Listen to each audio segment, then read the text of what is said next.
This segment sponsored by Viking Psychiatry.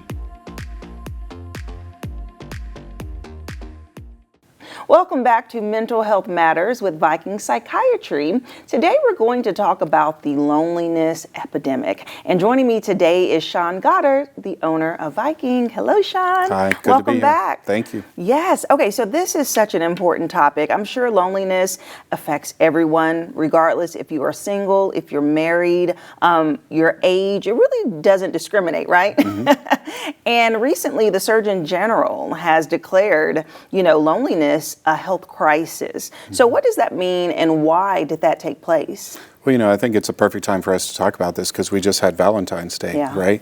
And loneliness has really just become this major epidemic, especially since a major epidemic, right? COVID-19. Yeah. They've correlated loneliness to to be more deadly than smoking 15 cigarettes a day. Wow. If you think about that, and to kind of give it some context of how much loneliness can affect our mental and physical health.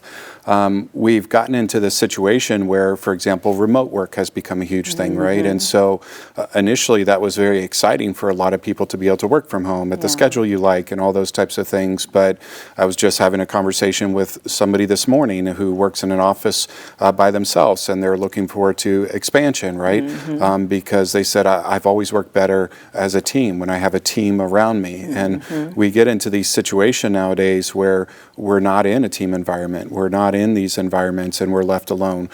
Social media has really made it worse, right? It's great to say that you have 386 friends, but how many of those people are actual friends? How many of those people are people that you interact with? Having a like or 100 likes doesn't necessarily get rid of loneliness. And so all of that can really cause a struggle for people. Yeah, and unfortunately, because social media has become such a primary way of communicating, people have really eliminated that personal outreach. I mean, you can see updates to people's lives, and then you go out to dinner or something, and it's like, people don't ask for updates because they're like, oh, I saw your life play out online. It's like, where's the conversation? Where's the communication? Where's picking up the phone again? And so sometimes loneliness can be short-term, okay? Sometimes it can be chronic where people experience it for a long term. And so what are some of the health consequences if someone is experiencing chronic loneliness? That's a really good question. We as a human race are designed to be with people, right? Yeah. And to be put in situations where we're consistently not with people or not interacting.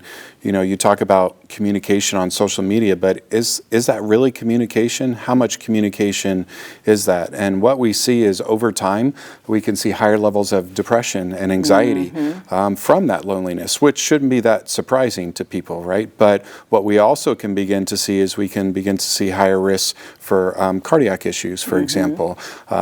Stress, loneliness leads to more chronic inflammation, which leads to more chronic health issues. And then, so if you're having increased heart concerns, cardiovascular concerns, there's also increased risk for stroke. So it can greatly affect your health in that way. We also see cognitive decline, right? I joke and laugh sometimes when I'm watching TV and I see these commercials come on about games, right? And train your brain and strengthen your brain and all those types of things. But because, yes, a game's going to fix all of it, right? But when we're not interacting with people, when we're not communicating, when we're not socializing, we're not using ourselves to our full capacity. And we're not engaging and interacting. And so it's kind of that saying I've talked about on the show before, feet in motion, brain in motion, right? We have to be in motion, right? We have to keep that brain active. And if we're isolating ourselves and just working from home and not connecting and not communicating with people, that's going to affect how we think and process long term. Yeah, because is that type of connection when you're around someone and you're laughing or you're having that experience, does that release dopamine? Is that right? Yeah. Dopamine and all types of little goody things, and so you can do interactions with people on multiple levels. For example, using that whole saying of feet in motion, go for a walk and go for a walk with somebody, right? And have a conversation, and then you're doubling down on that, and you're also improving your overall health by doing those types of things.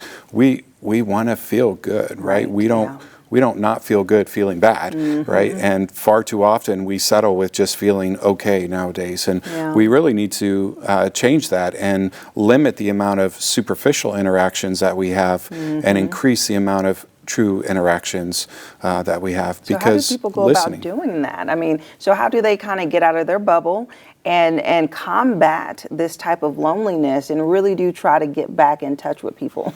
Yeah, it can be really hard, right?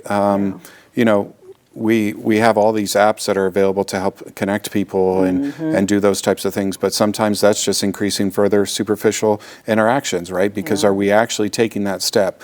So I often tell people one of the best things you can do is look at your hobbies and how can you interact your hobbies if you're wanting to do that. If you're in an environment where you're, say, working remote from work, do you have an option to shift that and start to work 1 or 2 days in the office and be able to interact? If you're, you know, there are some people that are in a work environment but aren't actually communicating and interacting with their peers around them. And so do you potentially go on a lunch with one of your coworkers, right? Because far too often the people that are around you are also struggling with the same thing you are, and maybe what they need is that person to take that initial step. Right. I think back to being in high school and elementary school, right? Especially I moved around all the time and I was always the new kid, and there was a lot of fear for me to approach somebody and to interact. And I remember one of the best friends I had in middle school was somebody that came up to me, right, and approached me and said, "Hey, do you want to do this with me?" And that created this whole connection that turned into a very strong relationship. And so sometimes we can be that person by helping ourselves. We also help those around us. Yeah, that's great. Good stuff. Thank you so much, Sean. Thank you. It's such a good time being here with you. Yes. And if you would like more information about Viking Psychiatry, we'll have their website listed below. You can go online, check out their services, their facilities in multiple locations, and I'll see you after the break. This segment sponsored by Viking Psychiatry.